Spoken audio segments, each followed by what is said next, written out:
make sure you go and check out the rest of the videos in the 90K. Hey everyone, welcome to day 24, I think it is now, or 23. Honestly, I've lost count. I'm trying out a new setup on my camera today. I've got a new app. Recording. I'm using the front-facing camera on my phone in 1440p with a lav mic, a clip-on microphone. So I'll see how it goes, see what the quality is like. Because it's a pretty portable setup, I can take this pretty much anywhere. And if the quality is good enough, then yeah, I shouldn't need to use my camera. But speaking of cameras, I thought today I'd do a little talk, a little story or chat, discussion, whatever you want to call it, about how I got started in photography and how it became one of my favorite hobbies, the professional work I've done and how I got that professional work, and some tips for anyone who wants to get into it or just explore it further as a hobby. So I've always been interested in taking pictures since I was like a child. Ever since we got our first digital camera, I was always playing about with it on holiday and always the one to take pictures, but I never really took it seriously. I never really invested much time in it. I just like to be the person who took pictures. I was pretty creative growing up, and when it came to using a more robust digital camera later on, still nothing like a DSLR, but like still a point and shoot, I'd always try and be the one taking pictures when we were on family holidays. And it wasn't until I actually left university, must have been when I was 21 or 20, and I started taking an active role in the Game Quitters community, and I was part of a coaching program that Cam, the founder of Game Quitters, put on called Beyond, and we had to record our own videos for that because I mentioned that I wanted to get into YouTube, and he gave me the challenge of just recording a video. I was like, what now? And he said, yeah, go for it. And I only had my phone, and I wanted to improve the quality, so I looked into how I can improve it, and everything was telling me, get a DSLR. And me being me, I decided to do a metric ton of research as fast as possible into the best DSLR, the best lighting, all these different types, how to use a camera, everything you need to know, the different lenses, comparing Nikon, Canon, Sony, Fujifilm, whatever else, and eventually pulled the trigger on buying a DSLR. And then my first DSLR was this.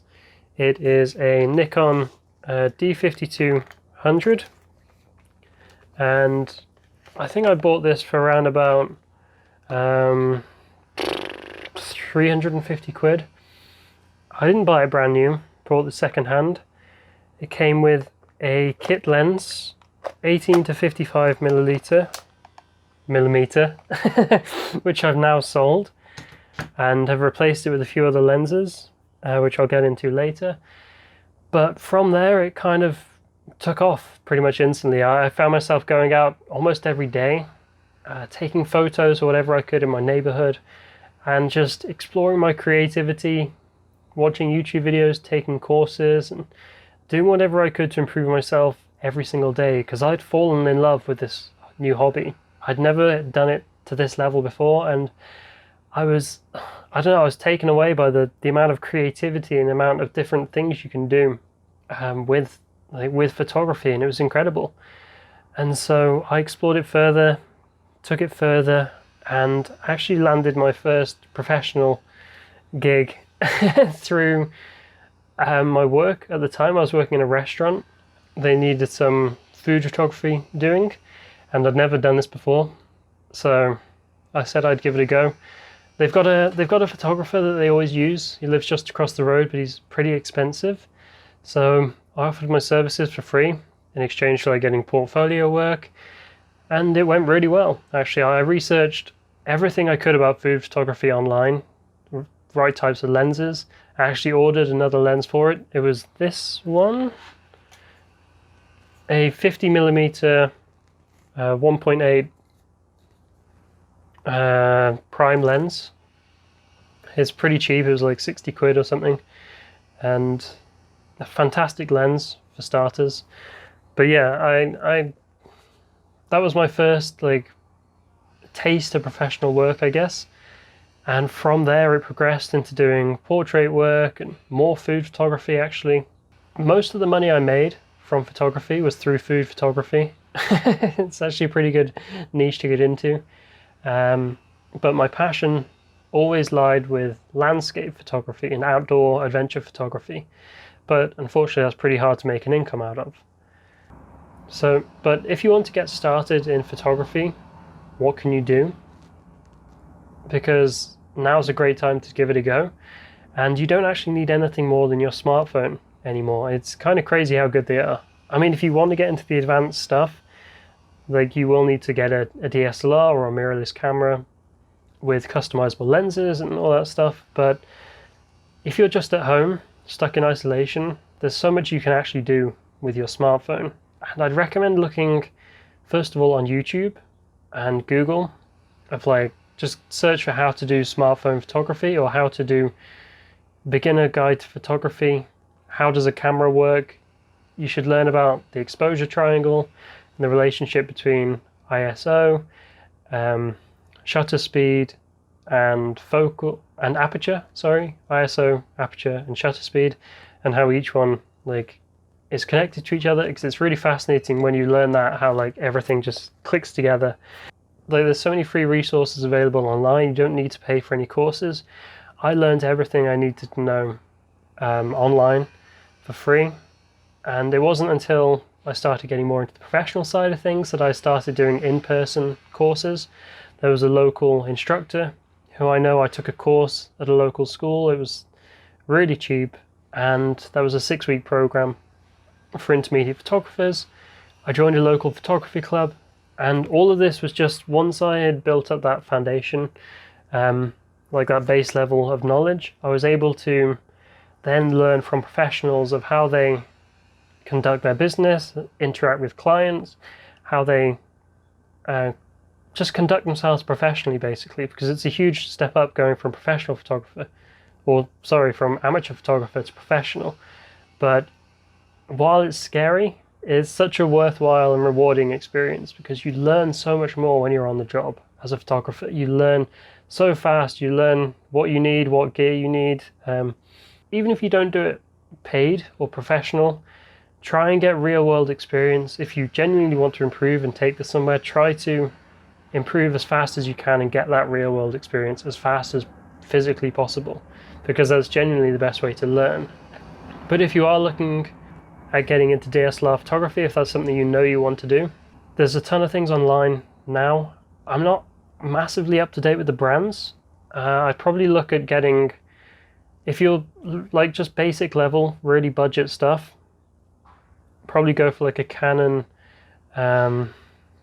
I can't even think of the names now, Canon Rebel, EOS, I don't know the Canon ones, but Nikon, like the D5400 is probably pretty reasonable now.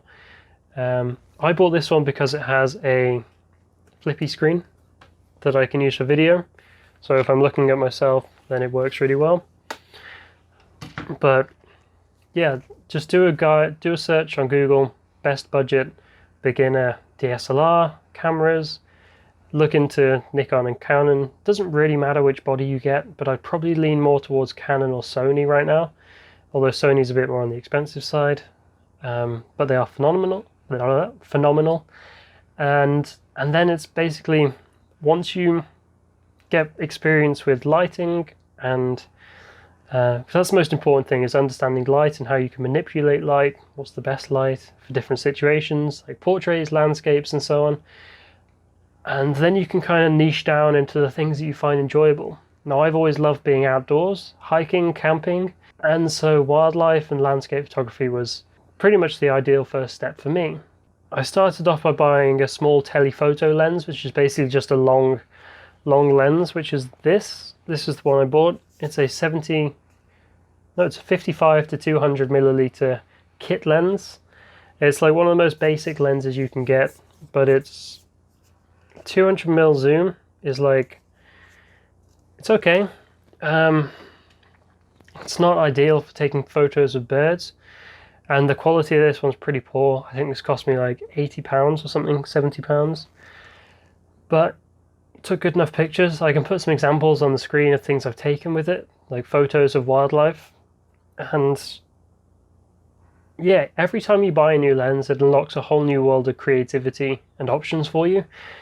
So this one that I've got here is a 11 to 20mm wide angle lens with a 2.8 f2.8 2.8 aperture. And yeah, I bought this because I wanted to do more landscape photography. I wanted a wide angle lens. This one is an 11mm lens, so it sucks for portraits, makes everything distorted. But the 2.8 aperture allows me to get a lot of light in, which I wanted to do for low light landscape photography, Milky Way photography especially. And while I never really got any stunning pictures of the Milky Way, I did take some photos I'm pretty happy with. I'll do like a showcase of my photos during this video. Some of the things I've taken over the years with different lenses, and I'll put the details on the screen to give you an idea. But yeah, I've been doing it now for around 3 years, maybe more, 4 years, and I've spent, God, I don't know, I'm trying to add it up in my head. Altogether on kit, maybe £750, £700. That includes like bags and like tripods and stuff. I don't have all my camera gear with me because I couldn't bring it all to Thailand, which is a shame because I want to like get out and do more. I don't have any hiking gear either, so I can't go out and hike. I need to buy it all again, and then that just means lugging it back to the UK in the future. But yeah, if you are thinking about getting into photography, I 100% recommend it. It's completely changed my life. There's a ton of guides online. I could put some recommended resources in the description for you to follow. And yeah, I just thought I'd make this video for people who are stuck at home, wanting to try something new, and maybe considering photography. But yeah, I might do one for music as well, and learning languages, like because music was a much bigger part of my life than photography, so I could talk forever about that. But yeah, hopefully you found something useful, and make sure you go and check out the rest of the videos in the 90K 90 Gay Detox, the 90-day detox vlog playlist. I'm almost a third of the way through, coming up to 30 days. Been really fun, really enjoyed it, and yeah, it's been a much longer video than I'd planned, but if you made it this far, thanks for watching, and I'll see you in the next video. Peace.